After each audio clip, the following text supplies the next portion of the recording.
ability to see things can be a thing of beauty, but it can also be a curse. And whilst it looks like a skeleton, it is just a flower. And it is just a fossil. So, there are those people who argue, like Annie Nin, that we don't really see things as they are. We see things as we are. What I call the deception chart is that our eyes will seek out that which confirms the facts that we are seeking to establish or to prove. It gives us a bias of looking for things that we want to achieve, rather than looking at things objectively. Now, I don't know what children's games are here in the UK, but in in Denmark, where I grew up, as a child, we would sometimes be given one of these drawing books that had numbers and then just a blank page, and our job was to connect the 1 with the 2 and the 2 with the 3 and so forth until a beautiful picture emerged of a tractor and a house and a fairy Christmas, etc., etc. So it's not such a long stretch for us when we get engaged with technical analysis that we begin to connect one high with a secondary high and a third high, and we extrapolate a line out in the future, and we call that a trend line. And when a trend line has been broken, we get a signal. It's called a trend line break. And it's a thing of beauty because, hey, it looks so easy when we are sitting doing our research, and how many of us have not created fortunes on paper by drawing the right kind of lines? But, as I said, the deception of charts, what we call apophenia, is playing a trick with us, meaning that we will gladly omit this trend line break. Yet when we are trading it in real time, all of a sudden we are seeing this trend line break. And so we are surprised when this happens, because during our research, it looked like this. There was a trend line break and the market stormed higher and we were on board, and now I'm trading it and it's not storming higher. In fact, it's trading lower and lower. In this case, you actually do get saved by the bell, unless your stop loss was too tight. But many good strategies has been created on paper that are completely impossible to implement in real time. Mostly because if you're looking at the Dow Jones index from 2:30 in the afternoon till 9 o'clock at night, there are 78 5-minute bars, and you need to be present for every single one of them, or you might just miss that perfect trend line break that enabled you to ride the market up or down. So, many things I believe of charts, but many things I don't believe. And I call this ignorance. Now, intelligent people can be ignorant until they have been informed otherwise. So there are things that I don't believe in. I don't believe in soulmates. I don't believe in horoscopes. I certainly don't believe that the earth is flat. And I most certainly, categorically, do not believe there is such a thing as the perfect system, the perfect indicator, the perfect chart pattern. It simply does not exist. So I think it's time that we embrace trading for what it really is. Trading for me is just a series of opportunities where I don't expect much, but I know that I will place a stop loss, which is in relation to how much I want to risk. But the whole concept of risk versus reward is another thing that I would love to take a shotgun at and put it to death. Because when we talk about risk versus rewards, how do you know what your reward is going to be? Well, you have a crystal ball. Let me give you a concrete example. I'm trading the DAX, and I decide that I want to risk 20 points. Being the studious trader that I am, I'm arguing, you know what, I'm going to risk 20 points, and I'm hoping to make 40 points. And in this event, I'm actually right. Let's say I bought the DAX at 20, and it begins to rally 40, 60, and it comes to 60, and I have now on paper made twice as much as I had risked. What do you think happens when we get to 60? You think I'm just going to say, that's it, I'm going to take my profit? Hell no, not the way I work. And my mind is going to go, well, maybe you should just hold on a little bit longer. Maybe it's going to go your way. So the whole idea of presenting a reward target completely negates the idea of how profitable traders truly trade. They don't set profit targets. So my trading boils down to a very, very simple philosophy. And I believe that good traders, truly profitable traders, they have a philosophy that is very different to the 70, 80, 90% of traders. And that's what I want to spend some time on. But I know, here I have an open position from my trading platform, and I'm about £70,000 in profit. If we remove a couple of noughts from that, and I would be £700 in profit. I absolutely, categorically know that if I can do this, you can do this. And I didn't start trading this size. I didn't arrive at the trading game with a silver spoon in my mouth and a massive inheritance. There isn't that much money in nursing and in vacuum cleaning repair. I had to fight my own way, but through a very, very focused and dedicated approach to trading, I managed to build up to trading this trading size. When I started trading, I've had an account with CMC Markets.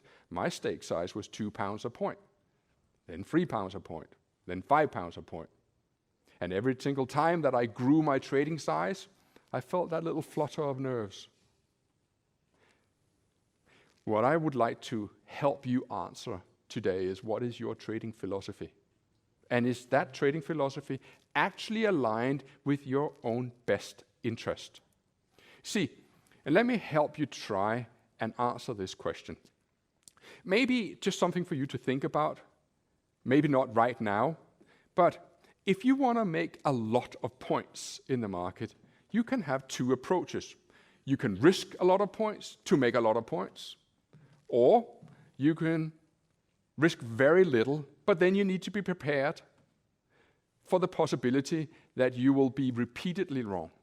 And at this point, I would love to tell you the story about a colleague of mine in the industry, a right old nester that I have a tremendous amount of respect for. He managed a fund trading South African shares on a 1-minute chart. Yes, I didn't even know that you could run a hedge fund trading on a 1-minute chart in South African shares. But they deployed a strategy invented by Tom DeMark called the Tom DeMark sequential indicator. You may have heard about it. Please don't ask me in-depth questions about it, because I am most certainly not an expert. I have a rudimentary idea of what Tom DeMark's sequential indicator is about, but I am not an expert.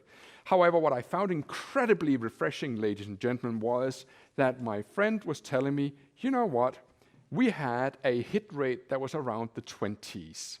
At times when we were on a good run, we would have a hit rate around 30-35%. So for those of you who are not familiar with the percentages I'm talking about, it means that they generally was right 20 times out of 100. How would you feel about trading a system where you are wrong 80 times out of 100? Does that sit easy with you? Aren't you more inclined to believe those glossy adverts whenever you Google something, those adverts that will promise you a 90% hit rate or 100% hit rate, or with this system you'll never lose? Who in their right mind would trade a system that is only right 20% of the time?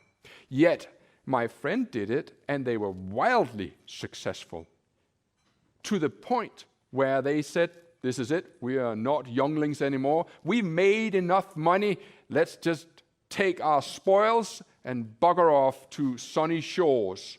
We've done our job. I asked him, did it bother you they had a hit rate of 20%? He said, why would it? The way that we traded this was that whenever the market didn't go in our favor immediately, got out. Done. While you're sitting there in your positions day after day, hour after hour, hoping, wishing, praying that the market is going to turn around. Not them. It requires patience. So I could have come here and I could have spent the next 2 hours going over one trading rule after another. But I would like to take some comfort in me doing the right thing by quoting one of the best traders ever, Richard Dennis, a famed commodity trader, who were the founder of the trading group called the Turtle Traders. And he said, and I quote, we could post our trading rules on the front page of the Wall Street Journal, and still people would not be able to make money from them. So the best thing that I could do over the next 2 hours, which is probably no longer 2 hours, but more likely an hour and a half, is to hold a mirror up in front of you. And if you want to fall asleep, by all means fall asleep. It's quite all right. I can live with that. I've had people fall asleep before. No particular person intended for that comment in here. I want to hold up a mirror, ladies and gentlemen. I want to show you who you really are. Not being personal, but based on the experiences of a guy who spent every single day from 7 a.m. until 9 p.m., because I didn't have anything else to do, watching you trade. Maybe not you personally, but you as a whole. 12, 14 hours every single trading day for a decade. Watching your mistakes, watching you sitting there, hoping, praying that your position is going to turn around, moving your stop loss further away so you don't get stopped out, cutting your profits so soon because, hey, who can go broke taking a profit? Yeah, you did. You managed to go broke over and over because you're always snapping at the profit because you didn't understand fear. You didn't understand what was going on in your minds. And I'm not belittling you, and now I am not talking down to you. I am genuinely trying to make you see trading from a very different perspective than you perhaps have addressed it from before. It all starts with awareness. Every morning I go on the scale and I noticed a trend of I am getting heavier and heavier. And so I began, I'm sure you people don't have that problem perfect as you are, but we Danes, we like our bacon and whatnot, and I look down on the scale and going, I'm a little heavier than I was last month and the month before. So, I do the typical approach, I try Atkins, I try Fibonacci, I try keto, I try stochastics, I try paleo, I try Bollinger Bands, I try calorie counting, I try a weekend course. Am I getting through to you here? I don't want to lull you asleep either. I love to make it entertaining, but I actually have an important message that true profitable trading starts with an awareness of where you keep going wrong. And so it happened that I signed up to this app. It didn't cost a terrible lot of money, £10 for 4 months. And in there, I log what I eat. And it's quite fun. So it happened last week that I was presented with a steak. Now, I don't eat meat very often. When you hit that age of 50 and beyond, you try to cut down your meat and your dairy because you want to live long and healthy and prosperous life. But there it was, and you can't say no when someone's made it. And with a good steak comes chips. And what comes with chips? Well, mayonnaise, of course. Or for you, ladies and gentlemen, here in the United Kingdom, vinegar. If it was fish and chips and vinegar, till your lips were blue. But we Danes, we like our mayonnaise. And so I took a good old wallop of mayonnaise and dashed it over the chips. But when it came to registration time, what we call the day of reckoning, I added 350 calories for the chips. And then this harmless little looking wallop of mayonnaise, handsomely dashed on top of the chips, was another 300 calories. And I looked at it, and I became aware that that little misstep, if you call it that, had added 750 calories to my daily intake. And considering I'm trying to keep myself to 2,100 calories, I'm thinking, was it really worth it? Was it worth to eat a third of your daily intake on a couple of chips and some mayonnaise? And the answer is no, but it started with an awareness. So the next time I had chips, I said, no mayonnaise for me, thank you very much. I think that's something nicer than mayonnaise. The same goes with trading.